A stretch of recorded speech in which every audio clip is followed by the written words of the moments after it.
రోటీకైనా rice కైనా perfect గా set అయ్యే మటన్ కీమా కర్రీ ఎలా చేసుకోవాలో చూసేద్దాం. ముందు మటన్ ని నీట్ గా క్లీన్ చేసుకోవాలి. పసుపు అండ్ కల్లుప్పు వేసుకొని కడాయిలో ఒక బే లీఫ్ వేసి క్లీన్ చేసుకున్న మటన్ ని వేసి నీట్ గా ఉడకబెట్టుకోవాలి. వాటర్ ఏమీ యాడ్ చేయక్కర్లేదండి, వాటర్ ఆటోమేటిక్ గానే ఊరుతుంది. ఆ వాటర్ అంతా ఎగిరిపోయే వరకు మటన్ ని మధ్య మధ్యలో వేపుకుంటూ ఉండాలి.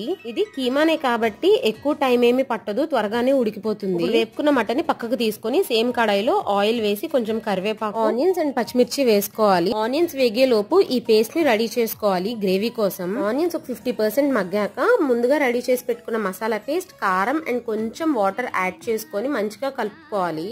ఇప్పుడు దీనిలోనే మనం ముందుగా ఉడికించుకున్న మటన్ కీమా కూడా వేసుకొని వేపుకోవాలి.